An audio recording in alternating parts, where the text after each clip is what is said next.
السلام عليكم بنات، كيف دايرين؟ لاباس عليكم؟ نتمنى تكونوا كاملكم بخير وعلى خير وصحه جيده. مرحبا بكم من جديد في القناه، مرحبا الف مرحبا. اليوم ان شاء الله غادي نقدم لكم النيغريتا. المقادير كيف ما كتشوفوا ساهلين وبساطين في متناول الجميع، وكتجي لذيذه ورائعه. كاقتراحي لكم ان شاء الله في عيد الفطر تقدموها لوليداتكم وللضيوف ديالكم على بركه الله. عندي هنا واحد 500 غرام ديال الكاوكاو هذا الصغير هذا البلدي. درته في الفران وقشرته، ما تخليوش حتى يتحمر بزاف شويه وصافي بحال هكذا. عندي 250 غرام ديال المارغرين نباتيه، 400 حتى 450 غرام ديال الدقيق الرطب الخاص بالحلويات اللي هو الفورس، فانيليا، 7 غرام ديال الكاكاو المر او معلقه كبيره ديال الكاكاو عادي، كاس ديال العنبه ديال السكر الثقيل، نص كاس ديال زيت المائده. بالنسبه للكاوكاو غادي نطحنو مزيان حتى نلينو، ونتلاقاو ان شاء الله في التتمه ديال الفيديو. من بعد ما طحنت الكاوكاو هانتوما كيف كتشوفوا كيجي مليين، هانتوما بحال هكذا. الا درتيوه هكذا كيتجمع. غادي ناخذ 250 غرام ديال الزبده بحراره ديال المطبخ،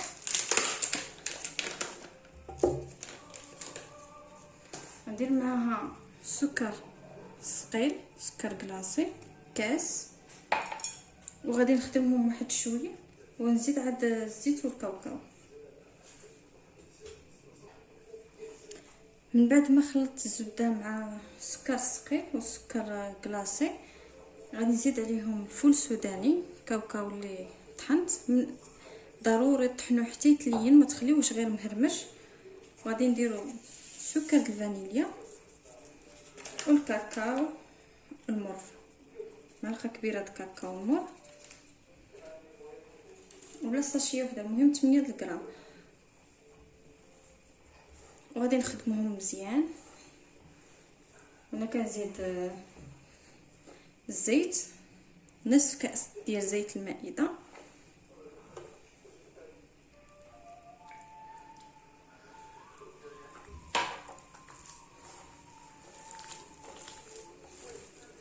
غادي تخدموا مزيان. منين ينسجموا ليا العناصر كاملين غادي نبدا نضيف الدقيق شويه بشويه. كنتمنى يكون التصوير واضح، كلشي واضح. واللي ما فهمت شي حاجه تخلي ليا تعليق ونشرح ليها. حاولوا تخدموا مزيان الخليط، كتجي رائعه. وكيف شفتوا مقادير بسيطه، ما فيها لا بيض لا خمارات، كتجي غزاله ورائعه. غادي نقطع معكم التصوير حتى نخدمها مزيان، ومنين يكون غنضيف الدقيق نتلاقاو ان شاء الله. من بعد ما خلطت الخليط هانتوما كيف كتشوفوا منسجم بزاف. عندي الدقيق المنخول في 400 حتى 450. غادي نشوف شحال غادي تهز لي. غادي ندير النصف تقريبا، وعيني ميزاني. بسم الله. ونحاول ندخل فيه هاد الدقيق هذا كامل هو بهاد الطريقه. راه ساهله وبسيطه، مقادير كيف شفتوا متواجدين في كل منزل. بعد ما جمعت العجين ديالي هانتوما كيف ما كتشوفوا كتجي رخوه. غادي ناخذ فيلم المونتاج بلاستيك غذائي،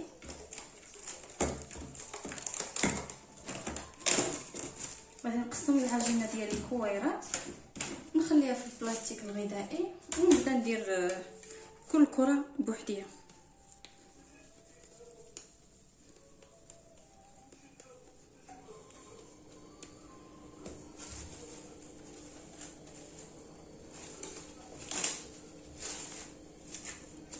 بهذه الطريقه باش كتبقى العجينه طريه.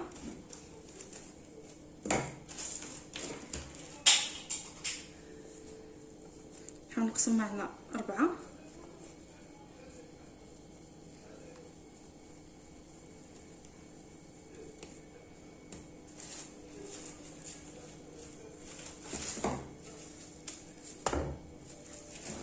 ساهله وسريعه كيف ما شفتوا معايا. ما كتاخدش منا بزاف ديال الوقت واقتصاديه في نفس الوقت.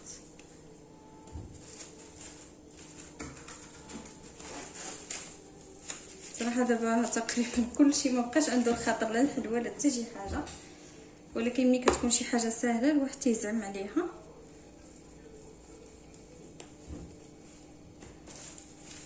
دابا سالينا غادي نوجد البلون ديالي باش غادي ندير بابي سيرفيليزي اولا بلاستيك ودلاك، ونرجع معكم ونجيب الطابع اللي غادي نطبع به النيغريتا ونرجع معكم ان شاء الله. عندي هنايا ورق المطبخ، هو قسمته على جوج، والطابع اي طابع بغيتو تستعملوا. انا اخترت هاد الدائري هكذا، اللي بغى اقل من هذا يديروا، اللي بغى بيضاوي لحقاش نيغريتا في الاصل الا كتكون بيضاويه ديروا كل واحد اللي بغى. اي طابع عندكم بغيتو تستعملوا والدلاك المدلك باش غادي نبسطوا العجين ديالنا. غناخذ الكره الاولى، اللي بغى يرش عليه مايزينا يرش عليها. وبالنسبه الطباصل ديال الفران اللي غادي نطيب فيهم دائما كتفرشوا فيهم ورق المطبخ باش ما كتلصقش لكم الحلوى، وكتكونوا متاكدين انهم غتلصق ما حتى شي حاجه. يا راه فيها زبده والزيت راه ما غتلصق ما والو، خديروها في صفيحه اخرى، ولكن من الاحسن تفرشوا ليها. دابا غادي ندلكهم.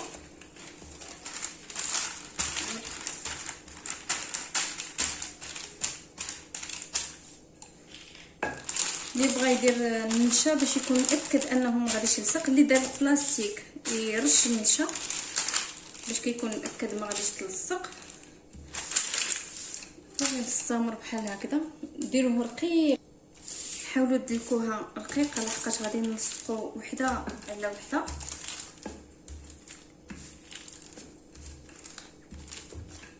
ورق المطبخ قلت لكم ما تخافوش انها تلصق لكم نهائيا، لا في الدليك ولا في الفرن.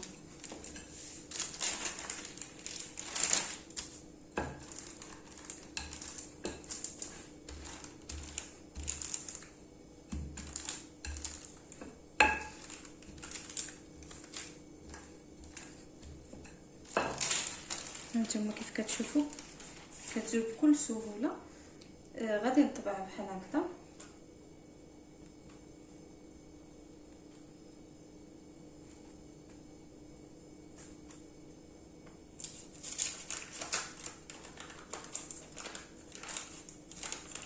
هانتوما راه ما كتلصق ما حتى حاجه، بكل سهوله كتهز وما كديفورما ما والو. هانتوما شوف السمك ديالها، هانتوما رقيق، نتمنى يكون كيبان لكم. غادي نديرهم في الصفيحه ديال الفرن، نكمل الكميه اللي عندي ونتلاقاو ان شاء الله في التزيين. من بعد ما درت هاد الكميه هذه غادي نشعل الفران يسخن على 150 درجه ونطفي الفوقاني ونخلي عليه غير التحتاني مشعول. راه دغيا كيطيب، ومنين يطيب من التحت نشعل عليه من الفوق تقريبا 10 دقائق حتى 15 دقيقه كيكون طاب. لحقاش كيف كتشوفوا نتوما السمك ديالو راه رقيق بزاف، حيت غادي نلاصقو وحده مع وحده. داكشي اللي درتو رقيق على ما يطيب ان شاء الله، ونتلاقاو في التزيين. بالنسبه للنيغريتا ديالنا هي طابت كيف ما كتشوفوا هانتوما، كتجي هشيشه بزاف ورائعه. هانتوما هنايا انا لصقت وحده مع وحده. بالنسبه للتزيين عندي هنايا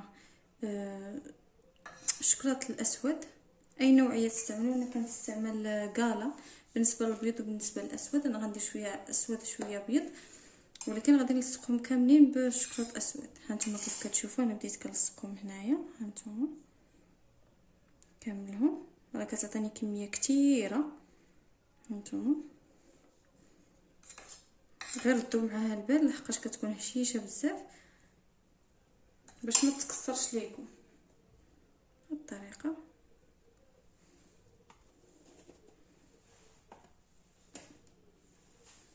انا غادي نكمل الكميه كامله اللي عندي. نتلاقاو ان شاء الله، حيت غادي نلصقوهم بحال هكذا ندوبلوهم. اللي بغى ما يديرهاش مدوبله ما يديرش، كتبقى لكم حريه الاختيار. من بعد غادي نغطسوهم كاملين في شوكولاط اسود شويه نديروه بالشوكولاط ابيض على حسب المتوفر عندكم في البيت. ونتلاقاو ان شاء الله.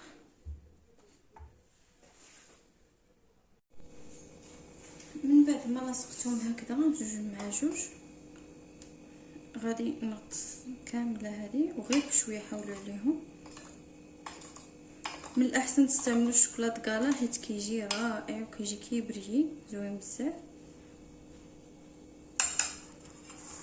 نتمنى يكون التصوير واضح. وكناخذ واحد بابي سيرفيليزي وكنفرشوه هكذا فوق سطح العمل وكنحطوا فيه هاد نيغريت. غادي نستمر بهذه الطريقه حتى نكمل الكميه اللي عندي ونتلاقاو ان شاء الله. انا اختاريت في التزيين غادي نزينهم بدوك العقيقات الصغيورين نوريهم لكم.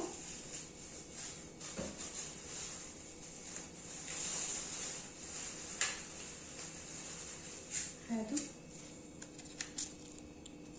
اختاريت هادو باش نزينهم من الفوق.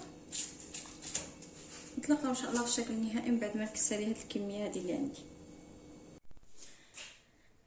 من بعد ما ساليت التزيين ديال النيغريتا ديالي هانتوما كيفاش كتجي زوينه بزاف ورائعه غزاله في المنظر ولا في المذاق وتزين على حسب الرغبه كل واحد باش ما بغى يزينو. انا كيف قلت لكم درتها في الشوكولاطو، درت هاد الخطوط بنفس اللون ديال الشوكولاطو زينتهم بهاد العقيقات الصغيورين كيجيو زوينين وراقيين. نتمنى الوصفه ديال اليوم تعجبكم وتجربوها، راه سهله وبسيطه وما كتاخذش منكم بزاف ديال الوقت. غادي نفتح معكم وحده تشوفوها كيفاش كتجي ونتلاقاو في فيديو جديد ان شاء الله. نتوما كيفاش كتشوفوا كتجي زوينه ورطبه بزاف رائعه. واللي اول مره كيزور القناه ما ينساش الضغط على الزر الاحمر موجود اسفل الفيديو وتفعيل الجرس باش يوصلك دائما كل ما هو جديد في القناه. نتلاقاو في فيديو جديد ان شاء الله مع وصفات اخرى.